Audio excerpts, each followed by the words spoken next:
Hello everybody, thank you for tuning in. This video may not be for everybody. This video is for those who are students of the Word and love theology and all the stuff that the rare and extra biblical texts provide for us. So what you see on your screen is a very rare text, the investiture of the Archangel Gabriel. I read about this in my studies recently, did a quick Google search and found the lone PDF that is available on the internet. I found this recently, so it was never on the archive and all that kind of stuff. I am in the middle of reading it. I haven't finished it, but it's actually really great.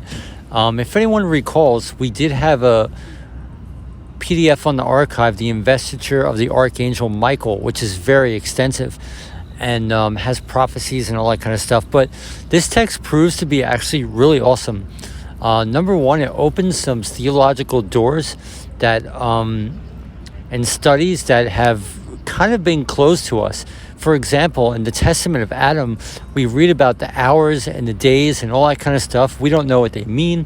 We don't know that kind of wisdom that the antediluvians had is lost to us now. All we have is like Arminian Apocrypha that talks about that. It just confirms that context of that text is true, but in this text actually gets into specifics that there's an angel assigned to each hour of the day and its ordinance. So we could start comparing that to the Gospels when Christ was crucified. Does it match up? Like, you could do amazing studies. So this opens some doors.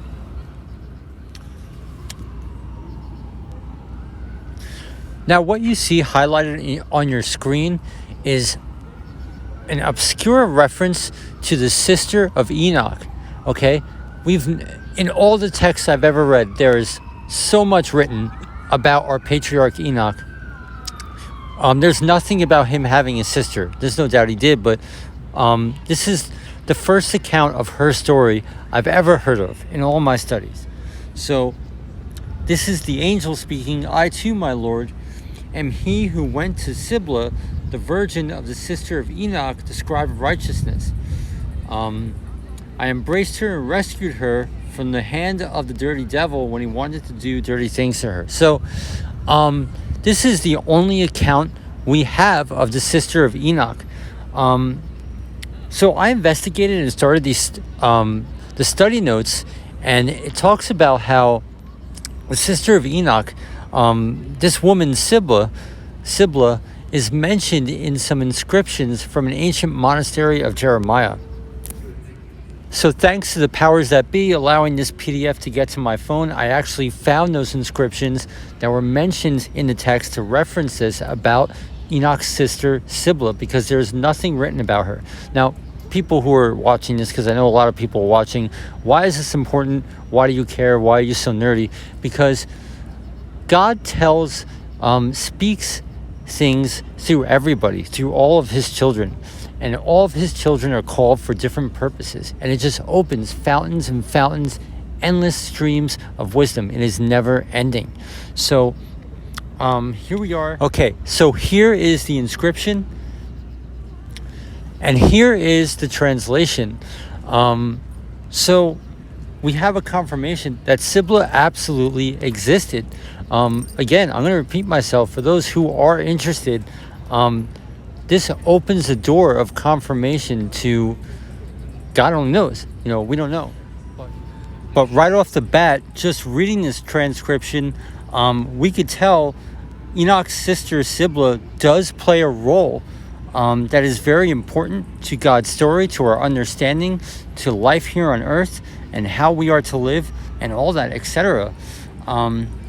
Oh, Father, Son, and Holy Spirit. Of course, that's the Trinity. Appa Jeremiah. We don't know why Jeremiah is mentioned. Appa Enoch. Now, Enoch is the restoration of the church, the restoration of all things that are to be. Appa Sibylla, the Holy Mary. So Sibylla is called Holy Mary, which confirms what we just read in the Gabriel text, that she was a virgin. So this is interesting. Remember Mary, that God may give her rest. So rule number one, of course, we just look up the meaning of the names to find the message that could be at hand. And when we do that, yes, I think we could reveal the truth about this ancient inscription. Probably no one has ever done this before. So Jeremiah means whom God has appointed. Okay, Enoch means dedicated. Sibylla is also another name for Sibyl. The best I could do means prophetess or oracle. And Maria, of course, means their rebellion. So we could clearly decipher the true message of this inscription. Let God's promises come to be, right? Because there are promises in virginity. There are promises in abstinence, right? Greater joys, greater sex even, if you want to go there. So the way I feel the Spirit leading me is that the truth and interpretation of this inscription does run parallel to what we just saw in the text of Gabriel, that this does have to do with sexual abstinence and the trial and tribulation that brings in this life for God's people. But it also alludes to the greater reward that we get for eternity. So it's really amazing. Here we go. A theological door just opened, never known before. So really amazing what this character, Sibyl, Enoch's sister, brings to the forefront. And this is only the beginning. So, I don't know, really cool, guys. If anyone who's into the Word, into studying, into theology, loves this stuff, this should be really interesting. So, all right, have a good night. God bless you.